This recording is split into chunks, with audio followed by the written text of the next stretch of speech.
வீட்டுக்கு ஒரு புலி கொடுங்கள், நாங்களே வளர்த்து கொடுக்கிறோம் என ஆண்டிபட்டி அருகே மலை கிராமத்தில் நடைபெற்ற கிராம சபை கூட்டத்தில் மலை கிராம மக்கள் குரல் எழுப்பினர்.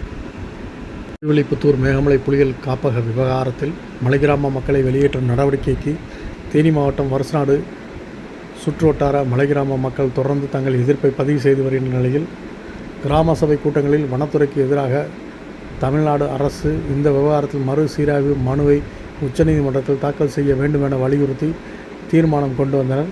இந்த நிலையில் வருசநாடு அருகே பொன்னன்படுகை ஊராட்சியில் நடைபெற்ற கிராம சபை கூட்டத்தில் பங்கேற்ற மக்கள் தீர்மானங்களை அங்கீகரிக்கும்படி வலியுறுத்தினர். அதன்படி வனத்துறை அதிகாரிகள் மலை கிராம மக்களுக்கு எந்தவிதமான தொந்தரவையும் வழங்கக்கூடாது, இத்தனை ஆண்டுகளாக விவசாயம் செய்து வரும் தங்களுக்கு பட்டா வழங்க வேண்டும், அப்படி இல்லையெனில் மேகமலை புலிகள் காப்பகத்தில் புலிகளை வளர்ப்பதுதானே உங்களது எண்ணம், அந்த கவலை உங்களுக்கு வேண்டாம், வீட்டிற்கு ஒரு புலி கொடுங்கள், நாங்களே வளர்த்து கொடுக்கிறோம், புலியை வளர்ப்பதற்கான கூலியை மட்டும் எங்களுக்கு கொடுத்து விடுங்கள் என கூறினர்.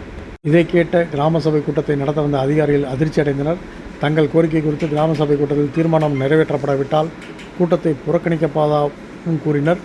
இதனால் 11 மணிக்கு தொடங்கிய கிராம சபை கூட்டம் மாலை வரை கடும் விவாதத்தோடு தொடர்ந்து நடைபெற்றது.